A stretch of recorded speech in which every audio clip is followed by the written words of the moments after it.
আলোচনার বিষয় হচ্ছে গণিতের খুব গুরুত্বপূর্ণ একটা টপিক, সেটা হচ্ছে সুদ কষা। এটা ইংরেজিতে আমরা বলি ক্যালকুলেশন অফ ইন্টারেস্ট। আসলে আহ, চাকরির পরীক্ষা এবং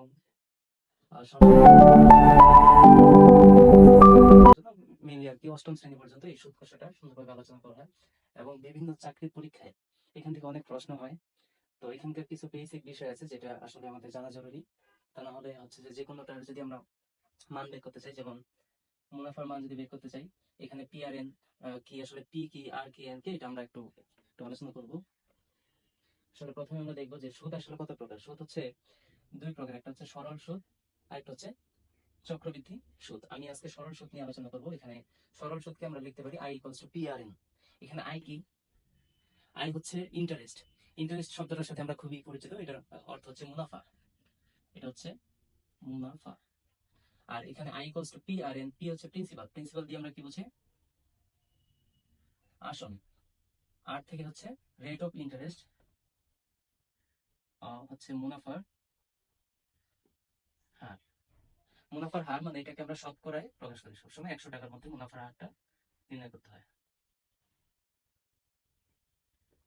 আর ইন্টারেস্ট তো বলাই হলো। এটা মনে রাখার কৌশল, এটা অনেকজন অনেক টেকনিকে মনে রাখতে পারে। তো এখানে যেটা দেওয়া আছে, এখানে আমি দিয়েছি যে আমি আর পারি না।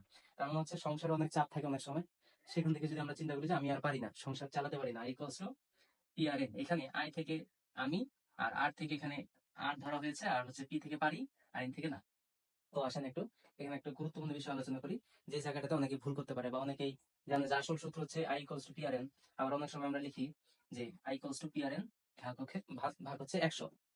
এখন এই 100 আসলো কথা থেকে? তো এখানে আমরা জানি যে আমরা যখন আর এর মান, ধরেন একটা আর এর মান ধরে নিই, আমি এখানে 5% ধরে নিয়েছি। তো এই আর এর মান যখন 5% ধরলাম, তখন এই 5% কে প্রকাশ করলে হয় 5, এখানে মাল্টিপল থাকলো। পার্সেন্ট মানে হচ্ছে আমরা জানি 1/100। তার মানে এখানে যদি মাল্টিপল করে দিই, 5 মাল্টিপল অফ 1 ইকুয়ালস টু হচ্ছে 5, দেন নিচে থেকে গেল ডিনোমিনেটর হিসেবে থেকে গেল 100। তাহলে আমরা লিখতে পারি আর ইকুয়ালস টু 5/100। তার মানে আর এর মান এখানে 5%। 5% মানে হচ্ছে এইখানে পার্সেন্টের জন্য 1/100 যে লিখতেছি, এই 100 মেন সূত্রের সাথে নিচে বসে যাচ্ছে। এটা হচ্ছে ফ্যাক্ট। অর্থাৎ আমরা যখন আর এর মান 5%, ধরেন যে আমি লিখলাম 5%, এটা লিখার পর যখন এটাকে আমি 5/100 করব, এটাকে যদি কেটে দিই 1, দেন হচ্ছে 20। তাহলে 1/20 যদি আমি লিখি, এভাবে কেটে দিয়ে যদি লিখি, তখন I equals to P R N. P থাকলো, আর এর মান হচ্ছে 1/20 মাল্টিপল অফ এন। তার মানে এখানে আমরা লিখতে পারি পি এন ডিভাইড বাই 20। সেক্ষেত্রে আর 100 আসবে না। আমি যদি কেটে দিয়ে এরকম সমাধান বের করি, পার্সেন্টেজের মানটা যদি আমরা কেটে নিয়ে বের করি, তখন এই মানটা আর 100 থাকতেছে না।